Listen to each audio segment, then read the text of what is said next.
suis le papa de Sévan. Le fils de Didier. Et nous sommes dans les locaux Montanari, et ça, qui fait partie du groupe Froid de Vaud. Un Satimier, dans le beau Jura bernois, enneigé. Alors, ouais. Didier, c'est le grand chef, le CEO du groupe Froid de Vaud. C'est lui qui gère et qui donne la direction aux 3 entreprises. Et puis moi, mon rôle, c'est de m'occuper de Montanari. Froid de Vaud SA, qui est l'entreprise du papa, qui a été fondée en 1967, fabrication de clichés de typographie. Ensuite, Montanari SA, mécanique générale, domaines variés, horlogerie, aéronautique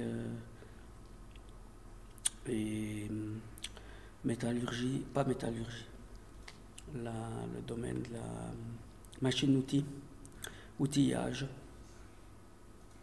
et c'est à peu près tout, et bien sûr bijouterie, boucle de ceinture. Ensuite, on a la 3e société qui est FCDH, qui est de promouvoir de l'acier pour différents domaines, horlogerie aussi, horlogerie, qu'est-ce qu'on a la mécanique, la machine-outil, voilà.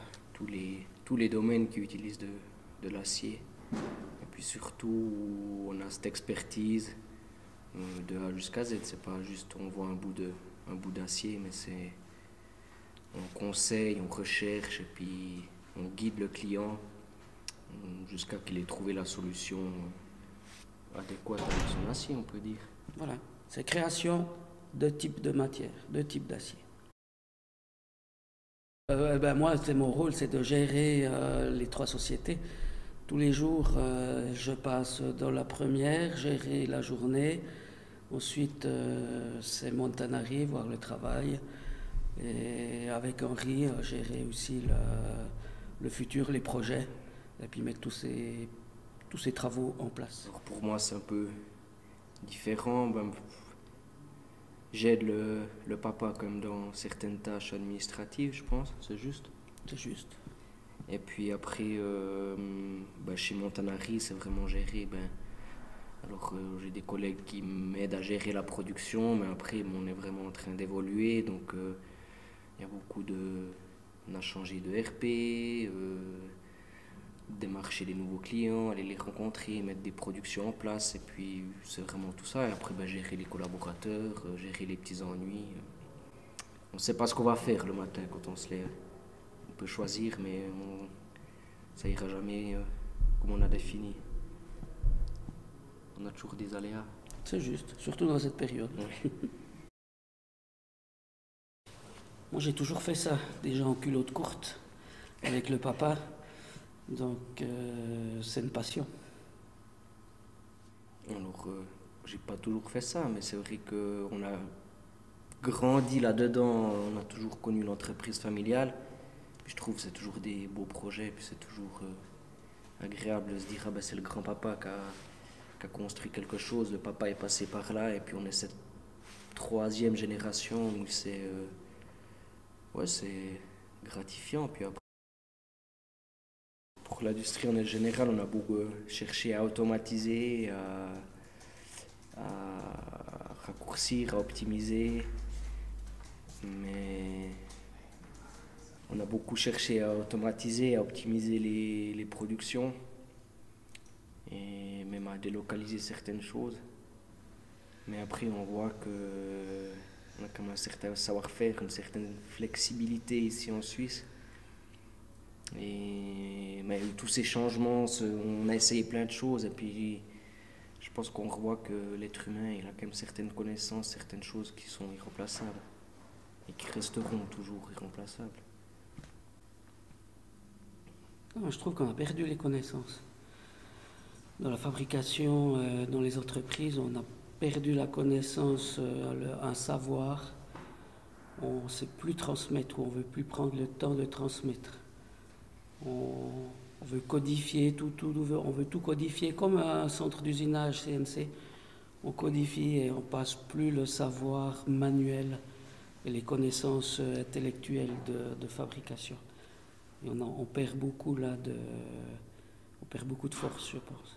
Alors ça, je dirais oui pour les grandes entreprises qu'on cherchait à verticaliser. Oui. Et après, quand on prend chez nous, c'est vrai que c'est intéressant parce qu'on est encore pas très manuel, mais on a quand même ce savoir-faire et puis on voit que les 10 doigts qu'on a, c'est super important finalement.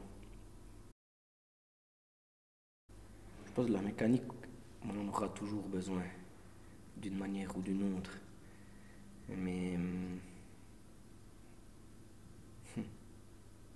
on n'a pas de vision, on n'a pas de perspective actuellement dans les périodes actuelles. Mais après, c'est dur à dire. On devra avoir, je pense, de plus en plus de certifications, de qualité. On devra plus avoir 10 doigts, mais 20 doigts pour aller plus vite. On devra être moins cher, mais avoir les meilleures machines. Donc, c'est difficile, je pense. Je pense que l'avenir, on a un bel avenir à développer, comme tu as dit, Sévan, des nouveaux produits. Surtout dans le domaine mécanique. On ne va pas pouvoir remplacer la mécanique. Je pense qu'il y a quelques années, on a beaucoup misé sur typiquement les imprimantes 3D. Au début, c'était le plastique. Maintenant, ça devient le métal. Mais on n'a jamais réussi jusqu'à maintenant à remplacer une fraiseuse, une électroérosion. Et je pense qu'on va aller vers des machines de plus en plus performantes, travailler des outils de plus en plus petits, des matériaux de plus en plus durs, des machines qui consomment de moins en moins d'énergie, qui prennent de moins en moins de place. Et on va chercher à ce qu'une machine elle soit le plus polyvalent possible. Donc, ce sera la petite machine qui peut faire le plus de choses possibles, qui peut travailler le plus de matières possible. Et l'industrie actuellement, c'est fini les millions de pièces à fabriquer, je dirais. On est dans des petites séries, des petites fabrications. Donc on doit avoir de la flexibilité, de la réactivité. Et puis ça, c'est au niveau humain, mais au niveau machine aussi. La particularité qu'on a créé le groupe pour avoir une synergie des 3 entreprises. Ils ont de la matière, donc on a toutes les connaissances de la matière. On peut faire le traitement thermique et après on peut le travailler en mécanique ou l'inverse, mécanique, traitement thermique. Ça, c'est le grand avantage qu'on peut donner à notre groupe. C'est souplesse, rapidité, prix. Je pense qu'il y a une certaine qualité dans le produit. Et puis c'est comme un condensé de plein de connaissances qu'on retrouve pas forcément, qu'on retrouve dans un ordinateur finalement, qu'on retrouve dans un iPhone. C'est un condensé de connaissances. Et puis pour quelqu'un qui aime bien la mécanique, qui s'intéresse à ça, il arrive à avoir ces quelques pas de recul et puis se dire ah oui. On comprend le fonctionnement. Ouais. Comme une voiture mécanique sera plus intéressante qu'une voiture électrique. Mais il n'y a pas que des grandes entreprises, il y a des petites entreprises qui ont beaucoup de connaissances, des certifications, des parcs machines modernes, des connaissances, des gens compétents. Et puis quand on mélange tout ça, ça fait une belle mayonnaise et puis je pense qu'on arrive à faire de belles choses après. Mais c'est ça un peu. C'est le slogan de la période acheter régional.